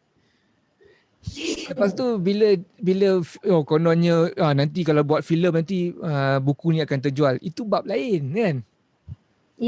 Dan royalty tu bab lain. Royalty tu memang satu isu yang sendiri. Tetapi engkau tadi tu nak guna pakai aku punya hak cipta tadi tu, hasil karya ciptaan aku, kau nak jadikan dia filem, itu pun kau kena bayar synchronization right contohnya. Kalau dalam muzik, hak untuk mentranslate, mentransfer, mengadapt daripada bentuk penulisan kepada bentuk perfilman. Jadi untuk mentranslate dia kepada perfilman tadi tu, kau kena bayar satu hak yang tersendiri. Kerana kau pakai idea aku daripada otak aku kepada filem tu. Mungkin dipanggil synchronization rights ataupun saya pun tak apa pasti apa nama dia, istilah dia yang sebenar. Yalah. Dan selepas syarikat filem tadi tu bila dia dah siap cerita tajuk dia ombak duka lah contohnya, biar tak siapa tersinggung. Ombak juga dikaitkannya. Ribut rindu. Ribut rindu lah. Okey, boleh lah hantam saja. Katalah hantam sajalah cik. Lepas tu bila dia dah buat filem tu dah siap, dia nak mainkan ke TV station lah contohnya. TV station dia nak siarkan filem tu. Sebenarnya TV station pun bayar rights tau. Dia bayar distribution broadcasting right. dia bayar beberapa rights yang dia perlu bayar. Bukan hanya publishing right, publication TV station tadi pun dia bayar broadcasting right dan beberapa right yang ada lagi. Dan right yang dia bayar tu mesti pergi kepada tangan-tangan orang tertentu juga. Termasuklah kepada para pencipta. Jadi inilah dia yang orang kita gagal tu faham bahawa ciptaan tu milik seseorang. Kalau nak pakai, kena bayar. Jadi apabila kita dah faham benda ni, barulah kita harmoni. Bukan saja kita harmoni, bukan saja saya penulis harmoni, tetapi para pengusaha penerbitan pun harmoni, para pengusaha filem pun akan harmoni, malah para pengguna pun harmoni. Apabila pengguna harmoni, dia cakap aku nak tengok filem ni, aku nak bayar tiket, because dengan pembayaran ini akan membantu orang yang terlibat dalam penerbitan filem ini mewujudkan kerjaya dan mendapat punca pendapatan kehidupan. Inilah tujuan dia, mengharmonikan semua orang. Jadi semua orang kena akur pada undang-undang tu. Jadi apabila publisher tu bersifat baik, bersifat harmoni dengan seorang pencipta tu boleh hidup dan pencipta tu dia boleh mencipta benda lain pula. Maka menghasilkan ripple effect. Semua orang boleh dapat duit, semua orang boleh hidup. Inilah tujuan dia, mengharmonikan akta cipta. Penulis pun semangat nak menulis, idea pun bertambah-tambah. Ya, betul. Sebab kita rasa kita dihargai, kita rasa kita, bila kita dihargai, semangat kita terlain tau. Betul. Kita akan menulis lagi dengan lebih baik, idea pun, so kita menjalankan kerjasama lagi. Ya. Harmoni kan? Betul, harmoni tu. Mengharmonikan kita punya industri. Jadi saya dengar cerita Puan pun ada nak mengusulkan bengkel hak cipta dan sebagainya, tapi sayang tidak mendapat sambutan. Aduh. Ian. Cuba cerita sikit. Berangan je. Tapi masa tu belum ada lah. Sebab saya macam mana saya nak orang mendapat manfaat daripada hasil tulisan saya. Jadi jikalau saya membuat bengkel pun, saya nak orang mendapat manfaat daripada bengkel tu. Sebab saya pernah dengar kadang-kadang orang cakap, okay dia pergi bengkel sekian-sekian. Kadang-kadang ada tu cakap macam tak ada apa-apa. Saya tak mahu macam tu. Saya kalau boleh, kalau you menghadiri bengkel yang saya anjurkan misalnya kan, saya nak you dapat semua. You dapat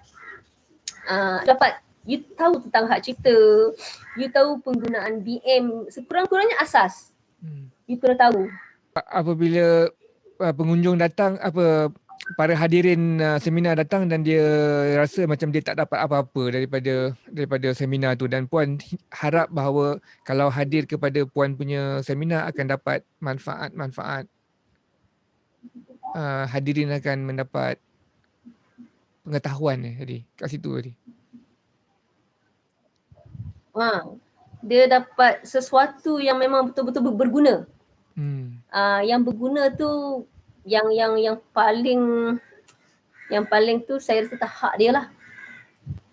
Saya memang berangan kalau saya buat lah kan, tak tahu lagi lah bila nak buatnya tu. memang saya hadirkan lawyer lah untuk bercakap pasal hak cipta. Walaupun saya penerbit, tapi saya nak penulis ni dia tahu, sebab konsep saya penulis dan penerbit itu adalah menjalankan kerjasama. Jadi saya tak ada fikir untuk saya mesti dapat lebih. Saya walaupun saya penerbit, tapi jiwa penulis saya lagi tebal lah mungkin. Sebab itu saya tetap utamakan kebajikan penulis itulah. Kalau jiwa saya sebagai penerbit, saya lebih kepada selayaknya you dapat royalty atau tidak. Sebab kita dalam agreement ni, kita ada biasanya kalau separuh, contohlah kita cetak 5,000 kalau tak terjual separuh daripadanya, penulis tak dapat royalty. Sebab dalam agreement tu biasa ada. Sebab kos kos cetak tu pun tak lepas. Biasanya kos cetak lepas, maknanya penulis tu dapatlah royalty. Berapa persen? 10%, 9%, 7%, macam tu lah. Oh, ada agreement macam tu Ada, kebanyakannya macam tu lah. Dia tengok sejauh mana pembuat agreement sesebuah syarikat itu berfikir.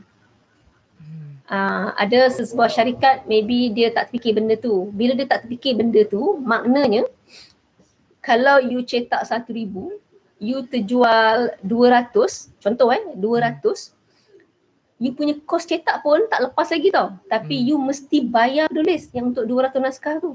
Sebab dalam agreement you tak dinyatakan benda tu. Tapi kalau dalam agreement tu ada dinyatakan tu, maknanya you kena follow agreement lah. Ya.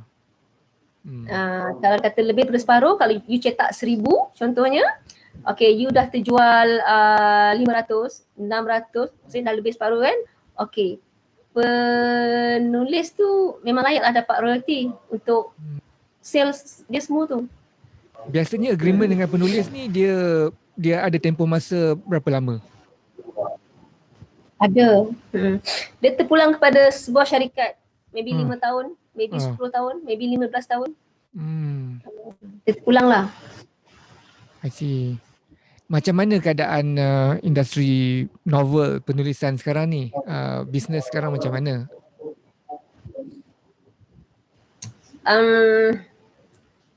Sejujurnya saya merasakan dia merudum lah. Merudum Dia macam berbalik semula kepada 20 tahun lalu. Iya. Dia macam ni. Sebab saya muncul ketika 20 tahun lalu. Untuk permulaan, cetakan pertama bila kita hantar ke kedai buku kan, penerbit cetak lah. Kalau tak salah saya 3,000 ke 5,000, saya dah lupa. 3 ke 5,000 gitulah. Cetakan pertama kan. Itu 20 tahun lalu mula-mula. Hari ini situasi lebih kurang macam tu lah. Tapi mula-mula masa saya pergilah sepi tu macam itulah cetakan yang pertama. Ombak Rendu cetakan yang pertama. Tapi dalam tahun, saya ingat 2000, Ombak Rendu 2002. Maybe dalam 2002, 2003, 2002 lah, 2002, 2003 novel dah meningkat naik, mendadak lah. Dia sales kuantitinya memang puluh-puluh ribu. Untuk satu novel tu, maybe tak semua penulis, tapi separuh daripadanya, satu jodoh tu kita boleh berpuluh ribu. Wow. Macam Ombak Rindu pun, Ombak Rindu juga lagi yang jadi contoh. Ombak Rindu pun sebelum dia adaptasi pun dah 150,000. Sebelum tu sebelum adaptasi tau. Selepas? Tu sebelum adaptasi. Selepas adaptasi lebih kurang 80,000 lah saya. Jadi sebelum adaptasi pun dia dah lebih banyak terjual. Walau adaptasi punya tu pun tak dapat impak sebelum tu. Sebab sale sebelum lagi banyak dengan selepas. Itu saya punya ni lah. Apakah punca-punca? Dia memang membantulah. Apa dia? Punca? Apa punca-punca keruduman, merudumnya penjualan buku-buku sekarang ni, especially buku-buku tempatan? Bermula dulu masa beberapa tahun lepas tu dalam ekonomi kita lah. Ekonomi kita kan merudum sekejap tu kan. Bila ekonomi kita merudum, novel ni hanya hiburan. Novel ni kalau kita ada 10 keperluan, novel ni dah letak yang ke-10. Kita lebih pada makan, kenderaan kita, rumah, keperluan anak-anak sekolah, itu lagi penting kan. Novel mesti kat bawah. Itu siapa-siapa pun tak boleh nak menafikan. Jadi bawah lah. Dia dulu bila minyak naik, automatik semua barang naik. Jadi kita punya gaji tak naik-naik. Jadi kita punya perbelanjaan kita lebih daripada biasa kan, sebab barang dah naik gaji setakat tu. Jadi Jadi apa yang akan terbuang? Novel lah, bahan bacaan hiburan lah. Jadi bila dah terbuang, jadi di situlah bermulanya sikit-sikit dia merudum. Bila dia merudum, penulis dia akan rasa satu perubahan mendadak. Kalau ni tiba-tiba you boleh dapat royalty 10k, 20k contoh tiba-tiba bila merudum tu you dapat 5k, you dapat 3k. So bila dia mendadak, okay, kalau you faham, kalau ada penulis faham, dia faham. Kalau ada penulis yang tak faham, dia memberontak sendiri. Okay, apa aku nak buat? So dia akan bermulalah dengan terbit sendiri, kumpul follower sendiri. Bila dia terbit sendiri, kita dah berbahagilah. Bila kita dah berbahagi, dan sekarang zaman media sosial, e-book pula, Facebook, Instagram, semua Twitter. Jadi siapa penulis yang rajin, yang ramai follower, buku you sedap ke, buku you tak sedap ke, buku you akan jalan. Sebab you follower you sendiri. Jadi bila situasi dah berlaku, kat kedai dia dah kurang. Kalau dulu satu jodol sebuah kedai buku boleh order 15k misalnya. 15k tau. Bayangkan kalau 4 jodol dah berapa k? 15k kuantiti buku. Kuantiti buku. Order. Banyak tu. Untuk satu jodol tau. Zaman-zaman ni lah kan. Okay, bila ekonomi mula jatuh je, hari ini satu jodol you nak order 1,000 pun kadang-kadang sesak juga. Habis ke tak habis? Zaman gemilang kebanyakan sekitar tahun berapa tu? Zaman gemilang penjualan, zaman sekitar tahun berapa? Itu zaman Ombak Rindu. 2002. Ombak Rindu ke depan. 2002 hingga 2012. Ke depan lah, dan seterusnya lah. Oh ya. Lepas Ombak Rindu tu kan muncullah penerbit baru kan. Selepas tu lah mana-mana karya-karya yang ada tu memang majoritinya, kebanyakannya memang sale dia bagus. Memang sale dia bagus. Sampailah tahap ni, yalah, kita pun nampak macam karya saya, setiap karya saya satu karya boleh 20,000. Jadi itu je, saya kata setahun satu. 20,000 jualan. Ke RM20,000 setiap karya? Saya bagi average berpuluh ribu. Jualannya? Saya itu je. Jualan dia punya untuk satu judul tu. Jadi penulis saya pun begitu juga. Kebanyakannya atau sebahagiannya begitu. Tapi bila ekonomi kita jatuh tu kan, bila merudum pasal minyak naik apa semua tu kan, jadi kita punya penulis dia ada inisiatif sendirilah untuk terbit sendiri. Kita pun tak boleh salahkan mereka sebab kita masing-masing cari duit kan, masing-masing and then minat menulis apa semua kan. You banyak karya, kalau you kasih penerbit, you tak dapat royalty atau kurang dapat royalty, tak puas hati, mesti you akan terbit kan. Kita pun tak boleh salahkan mereka, memang itu dia punya situasi hari ini. Jadi kita, macam saya sokong je. Sebab kita pun tahu masing-masing nak cek duit, masing-masing nak berikan dia punya karya ada orang.